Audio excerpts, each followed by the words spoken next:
केंद्रीय पर्यावरण एवं जलवायु परिवर्तन मंत्री भूपेंद्र यादव ने कहा कि पर्यावरण संरक्षण के लिए 5 जून को प्रधानमंत्री नरेंद्र मोदी ने एक पेड़ मां के नाम कार्यक्रम शुरू किया। इस कार्यक्रम के तहत अब तक उनके मंत्रालय के पोर्टल पर 26 करोड़ लोगों ने अपना रजिस्ट्रेशन करवाया है और पर्यावरण संरक्षण को लेकर अपनी सहमति दी है। उन्होंने कहा कि धरती हमें ही नहीं बल्कि पृथ्वी पर बसने वाले सभी जीवों को भोजन और आश्रय देती है। ऐसे में हमें धरती माँ के प्रति कृतज्ञता दिखाते हुए अधिक से अधिक पेड़ लगाने चाहिए। ये बात उन्होंने भिवानी में एक कार्यक्रम के बाद पत्रकारों से बातचीत करते हुए कही। इस मौके पर वन नेशन वन इलेक्शन मुद्दे पर बोलते हुए उन्होंने कहा कि आज ये देश की जरूरत है। जो विधानसभा इलेक्शन हरियाणा में आने वाले उनको लेकर के क्या कहेंगे, क्या भूमिका आपकी रहेगी? मैं हरियाणा मैं तो आज केवल डॉक्टर सचदेवा जी के लिए आया था कि इनके व्यक्तिगत निमंत्रण पर मेरे उनसे अच्छे व्यक्तिगत संबंध है और पार्टी ने इस समय मुझे महाराष्ट्र का दायित्व दे रखा है और मैं लगभग लगातार पूरा समय महाराष्ट्र में हूँ, लेकिन मैं विश्वास के साथ कहता हूँ हरियाणा में भी तीसरी बार भारतीय जनता पार्टी सरकार या कोई जो कांग्रेस है वो आरोप लगाती है कि सीबीआई और ईडी का इनकम टैक्स का इनका दुरुपयोग किया जा रहा है, दबाया जा रहा है दूसरी पार्टियों को। देखो, जो जांच तो एजेंसी करने के बाद न्यायालय ही निर्णय देता है, तो हमें देश की न्यायिक प्रक्रिया पर, संस्थानों पर पूरा भरोसा और विश्वास रखना चाहिए। वो आरोप लगाते हैं कि बीजेपी के किसी भी नेता के घर छापेमारी नहीं, सिर्फ गलत आरोप है। तथ्यों को उनको ढंग से देखना चाहिए। सर, हिडेनबर्ग की रिपोर्ट आई है दोबारा से, वो तो एक षड्यंत्र है, उसके मामले में पहले क्लियर किया जा चुका है।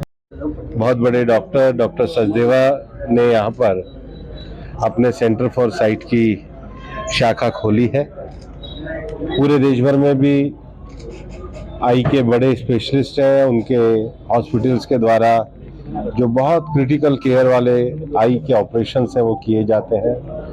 केवल दिल्ली में ही नहीं बल्कि गुड़गांव में, गुवाहाटी में, सिलीगुड़ी में, देश के बहुत सारे भाग में उनके आई के स्पेशलिटी के अपने हॉस्पिटल हैं। उन्होंने एक बहुत बेहतरीन हॉस्पिटल यहाँ पर बनाया है। मैं पर्सनली उनसे बहुत हमेशा जुड़ा रहा हूँ और मेरा एक लंबे समय से उनके साथ वादा था, तो आज मैं उनके सेंटर के उद्घाटन के लिए आया हूँ और मैं विश्वास करता हूँ कि उनका ये जो सेंटर फॉर साइट आँखों का अस्पताल है वो इलाके की सेवा है। पर्यावरण को लेकर के आपके डिपार्टमेंट में क्या नवाचार हो रहा है उसको जानना चाहिए। देखिए, 5 जून को प्रधानमंत्री जी ने पूरी दुनिया में एक नया कार्यक्रम दिया, वो है एक पेड़ माँ के नाम। धरती पे हमें लाने वाली हमारी माँ है और धरती पे पालने वाली हमारी धरती माँ है, और हमें जो फूड मिलता है, जो हमारा भरण पोषण होता है, हमारा नहीं, धरती पे रहने वाले सभी लिविंग बीइंग का, वो तो प्रकृति के पेड़ों से ही आता है।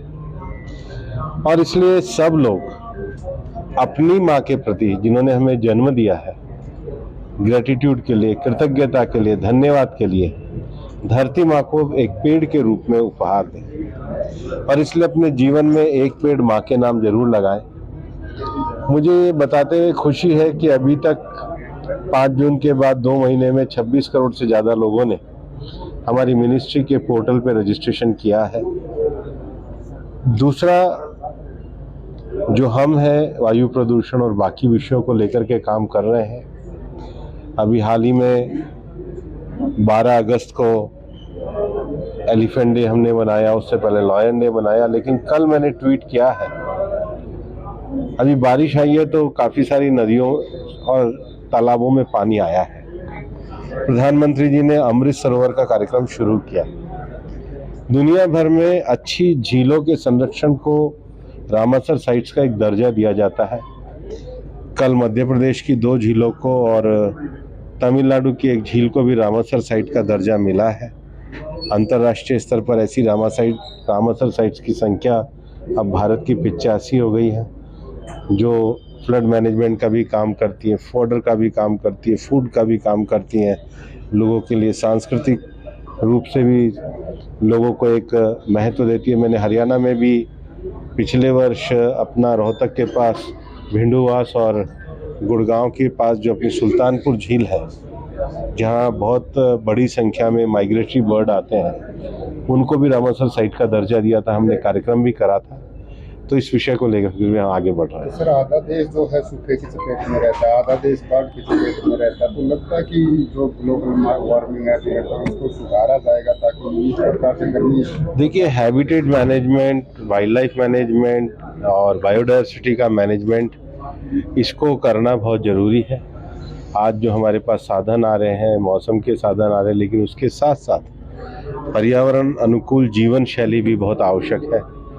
हम लोग प्रधानमंत्री जी के आह्वान पर मिशन लाइफ चलाते हैं। अभी मैं पिछले हफ्ते IIT के स्टूडेंट्स के बीच में गया था। मैंने एक 45 दिन का कैंपेन किया है, आइडिया फॉर लाइफ। उसमें save water, save food, healthy lifestyle, digital waste. अब ये सबके हाथ में प्लास्टिक के हैं, मोबाइल प्लास्टिक के हैं। 3 साल में एक आदमी भी अपने माइक और फ़ोन उठा के फेंकेगा तो 140 करोड़ ये जो एक जगह में जाएंगे, कितना बड़ा कचरा इकट्ठा होगा। इसलिए plastic management, e-waste management, healthy life style, फिर एनर्जी को भी सेव करना बहुत ज़रूरी है, क्योंकि एनर्जी हम पृथ्वी से उत्पादन करके लेते हैं। इसके लिए हम आइडिया फॉर लाइफ चलाते हैं। और उसी में जो आपका प्रश्न आता है, आधा सुखाड़ है और आधे में बाढ़ है। जब हम हेल्दी लाइफ स्टाइल को दुनिया में टेक्नोलॉजी के साथ लेके जाएंगे तो अपने जो प्रकृति के संसाधन हैं उनका बेहतरीन प्रबंध कर पाएंगे। सर, मोदी साहब ने वन नेशन वन इलेक्शन की बात आज कही है लाल किले से, तो उसकी क्या परिकल्पना है, कैसे कैसे? देखिए, पहले एक संसदीय समिति की रिपोर्ट आई थी, बाद में लॉ कमीशन की रिपोर्ट आई थी, और फिर सरकार के द्वारा हमारे पूर्व राष्ट्रपति आदरणीय रामनाथ कोविंद जी की अध्यक्षता में एक हाई लेवल कमेटी का गठन किया गया था, जिसने सभी राजनीतिक दलों के सुझाव मांगे थे, सभी संस्थानों के सुझाव मांगे थे। और चूंकि पहले भी पार्लियामेंट की भी जो रिपोर्ट आई है, कांग्रेस के समय में भी जो रिपोर्ट आई है, वो पार्लियामेंट स्टैंडिंग कमेटी की सभी पार्टियों के लोग उसमें सदस्य होते हैं। लॉ कमीशन की भी रिपोर्ट आ चुकी है।